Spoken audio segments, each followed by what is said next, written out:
Okay, so I wanted to go over this worksheet that involved mixing two different substances and finding a final temperature.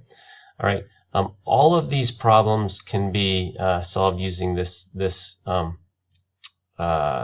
assumption that the heat, whatever heat is lost by the hot object, is gained by the cold object.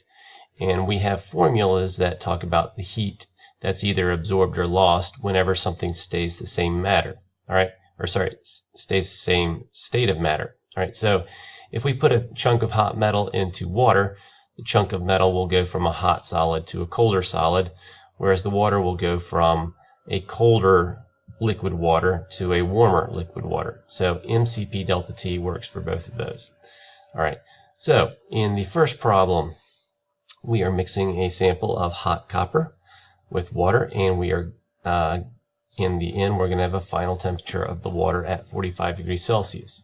Okay, and so one thing that you need to assume is that when it's all done, the temperature of the water is going to be the same as the temperature of the metal that's sitting inside of it. So this could also be assumed to be the final temperature of the copper. All right, so we're going to say that the mass of the copper, that's what I mean by MCU, times the specific heat of the copper times the delta T of the copper, that's just one way of saying MCP delta T, is going to equal the same for the water. All right, so I've added these little superscripts here, subscripts here, just so that you can tell the difference between, are we talking about the specific heat of water versus are we talking about the specific heat of copper. All right, if you could keep track of those in your head, you wouldn't have to do the subscripts, but I just do that so that you can follow this. All right, so going through this, the mass of the copper would be the only thing that we don't know. So if we rearrange this equation right here to get this all by itself, we would get this equation right here. If you wanted to just plug in the values right here, you could also do that. It should give you the same answer. So the mass of the water is 25.2. Again, make sure that it's in grams because that's what your specific heat units would be. 4.18 is your specific heat of water. The change in temperature of the water, you go from 45 degrees to you go from 25 to 45 degrees. So its change in temperature would be 45 minus 25. All right, specific heat of copper is 0.385. And what is the change in temperature of the copper? Well, it starts at 350, and its final temperature would be the same as the final temperature of the water, so minus 45. The numerator here would be this number, the denominator would be this number, and your final answer would be 18 grams. Right? And the reason I'm saying 18 grams is if you look at all these numbers here, the number in the problem that has the fewest number of sig figs would be it would be 2 sig figs from the temperature, so 18 grams would be the appropriate way. And I know that that differs from the answer, might differ from some answers that you've seen other people do, but that answer would be fine. Okay, so same type of problem here, just ask things in a little different way. It says, what would the original temperature of the copper be? All right. So let's, if you're not quite sure where to start by just writing down equations and saying, what do I know? What do I not know? And a lot of times when you see what you know and don't know, the strategy will come into place, right? So we know that the MCP delta T of the copper will equal the MCP delta T of the water. All right. And let's ask ourselves what we know.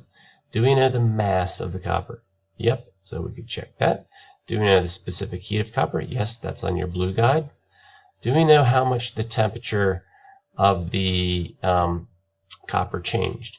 Well, we don't know what the original temperature of the copper was. We know what the final temperature is going to be. We know it's 28. So we don't know what this is right here. All right. Do we know the mass of the water? Yep, that's 100 milliliters is the same as 100 grams. Notice I added a dot at the end of that to indicate that you should assume 3 significant figures. We know the specific heat of water, that's 4.18, and we know the amount that the temperature of the water changed. All right, I added a 0.0 after each of those just so that would put 3 significant figures in each of those numbers. All right, so the only thing that we don't know is the delta T, how much the temperature changed for the water. So we can solve that. All right, so plugging in all of the appropriate numbers, we find out the change in temperature is 58 degrees Celsius. All right, but that's not the answer to the problem. It asks what is the original temperature of the copper. Well, we have to try to use a little logic here. We know that when we add this copper to the water, it warms up the water. All right, what that tells us is that the copper block was originally hot. All right, so if we know that its final temperature is 28, and we know that its temperature changed, it was 58 degrees hotter than that, or its temperature changed by 58 degrees, we know that we would have to add this temperature change to its final temperature. All right, and if we do that, we would get 86 degrees Celsius. All right. All right. So next question. All right. We know that we're going to have an MCB delta T for iron, MCP delta T for water, and it asks us to find the mass of the iron. All right. We would know the specific heat of the iron. We know the temperature change of the iron because we have its original temperature, and we know that its final temperature would be the same as that of water. So we know that temperature change. We know the mass of the water. We know the specific heat of the water, and we know the change in temperature of the water. That's the difference between 52 and 20. All right. So doing the math, solving for M, will get us to the final answer. All right. The last one asks us to identify the metal. All right. So let's go through the problem.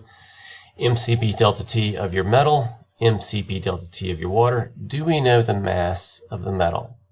Well, it says we've got this many grams of a solid metal. All right, so we know the mass. Do we know the specific heat? Well, we need to know the identity of the metal to know the specific heat, so we don't know what that is right now. All right, my guess is that's going to be what we're solving for. Do we know the change in temperature? Well, we know the original temperature. We know the final temperature. So yes, we know that. Do we know the mass of the water? That's the mass of the water. Specific heat of water is what should be familiar, 4.18 joules per gram per degree Celsius. And again, on these problems, I'm not writing in the units. That is, will admit, kind of sloppy, but I understand that it would take a long time to write out the units for every single number. And that's why I'm okay if you don't write them in for these problems here. All right, just make sure that if you're dropping the units, you need to make sure that all your units match. So that this would have to be in grams of water. All right. And the change in temperature of the water is going to be, we know the start temperature, we know the end temperature. So we calculate that. We end up getting a specific heat. I haven't shown what that number is, but then all you have to do is take that number that you get for your specific heat and match it to the reference table and try to find the material that has that particular specific heat. And if you do that, you would find that this material is titanium. All right, hope that helps.